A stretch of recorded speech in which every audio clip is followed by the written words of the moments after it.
नमस्ते दोस्तों। तो आज हम बात करेंगे रोटेटिंग इक्विपमेंट की वाइब्रेशन लिमिट के बारे में।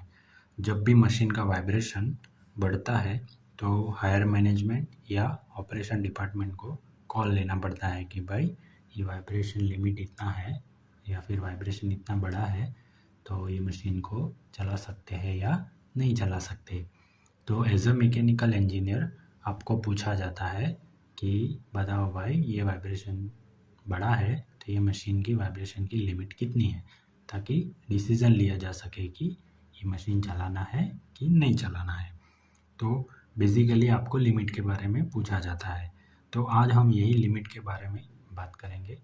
आज मेरे पास यहाँ पे जो चार्ट है वो आईएसओ का चार्ट है 10816 का, जिसमें आप देख सकते हैं कि वर्टिकली जो है वो वाइब्रेशन की लिमिट्स दिया हुआ है, यहाँ पे भी वाइब्रेशन की लिमिट दी हुई है एंड हॉरिजॉन्टली क्लास दिए हुए हैं। तो वो भी हम आगे देखेंगे कि क्लास 1 में कौन सा मशीन आता है, क्लास 2 में कौन सा आता है, क्लास 3 में कौन सा आता है एंड क्लास 4 में कौन सा मशीन आता है। यहाँ पे एक और चीज़ भी दिखाई हुई है कि जोन्स दिए हुए हैं। आप जोन देख सकते हैं कि गुड जोन है वाइब्रेशन लिमिट का, फिर एक्सेप्टेबल वाइब्रेशन लिमिट का जोन है एंड स्टील परमिसिबल लिमिट का जोन है एंड डेंजरस लिमिट का जोन दिया हुआ है। तो जब आप एक जोन से दूसरे जोन में जाते हैं तो जो वाइब्रेशन की सेवरिलिटी है वो 2.5 टाइम्स तक बढ़ जाती है। एंड जब आप एक नेक्स्ट जो ये है अपना लिमिट में जाते हो, एक लिमिट से दूसरी लिमिट में, एक क्लास से दूसरे क्लास में जाते हो, तो आपका जो वाइब्रेशन है वो 1.6 टाइम्स तक बढ़ जाता है। इसका मतलब है कि 0.7 से हम 1.8 तक जाते हैं तो वो 1.6 टाइम्स बढ़ता है एंड 0.7 से 4.5 वो 2.5 टाइम्स तक बढ़ता है। तो यहाँ पे आप देख सकते हो कि जब हम एक लिमिट से दूसरे लिमिट में जाते हैं तो वो जो वाइब्रेशन है वो 1.6 टाइम्स बढ़ता है। मतलब कि हम 1.2 से 1.8 जाते हैं तो वो वाइब्रेशन बढ़ेगा 1.6 टाइम्स। यहाँ पे 1.6 टाइम्स, ये भी 1.6 टाइम्स, अप्रोक्सीमेटली 1.6 टाइम बढ़ता है। लेकिन जब हम एक जोन से, जैसे गुड जोन है उसका लिमिट 0.7 है, तो वो जोन से हम एक्सेप्टेबल जाते हैं तो ये जो जोन है यहाँ पे जो वाइब्रेशन की लिमिट है वो मतलब वो 2.5 टाइम्स बढ़ती है, मतलब 2 गुना 3 गुना ज़्यादा बढ़ जाती है। मतलब ये 1.8 से जब हम एक जोन से दूसरे जोन में जाते हैं तो 2.5 टाइम्स बढ़ जाती है। तो ये एक इन्फॉर्मेशन थी। दूसरी थी कि आप यहाँ पे देख सकते हैं कि क्लास 2 में जो या फिर क्लास 1 में जो गुड लिमिट है वो 0.7 तक है, एक्सेप्टेबल लिमिट 1.8 mm/सेकंड RMS तक है। स्टील अगर आपको चलाना है तो आप 4.5 तक चला सकते हैं, उससे ज़्यादा वो डेंजरस जोन में आ जाता है।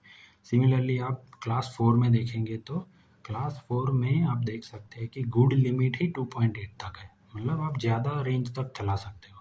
ठीक है, उसकी जो स्टील परमिसिबल लिमिट है वो 18 mm/सेकंड RMS है, तो आप वहाँ तक चला सकते हो मशीन। उसके बाद वो डेंजरस जोन में चली जाती है।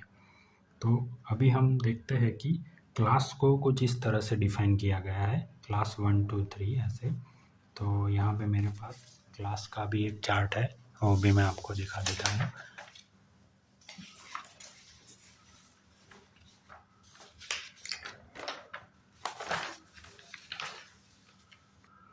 तो दोस्तों हम देखते हैं कि क्लास 1 में कौन सा मशीन आता है। तो क्लास 1 जो है उसमें आता है अप टू 15 किलोवाट मोटर, मतलब 15 किलोवाट से नीचे के जो भी मोटर है वो क्लास 1 में आते हैं। ठीक है, क्लास 2 में 15 किलोवाट से 75 किलोवाट तक की मोटर आती है। ठीक है, मोटर मतलब ये ड्राइवर हो गया, उसके कनेक्टेड जो पंप है उसका भी क्लास 2 ही आएगा। क्लास 3 में जो रिजिड फाउंडेशन वाले मशीन है वो आते हैं।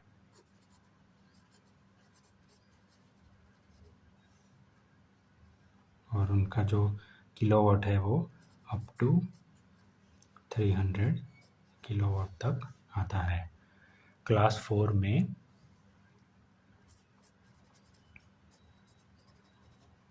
अप टू 50 मेगावाट तक की मशीन्स आती है।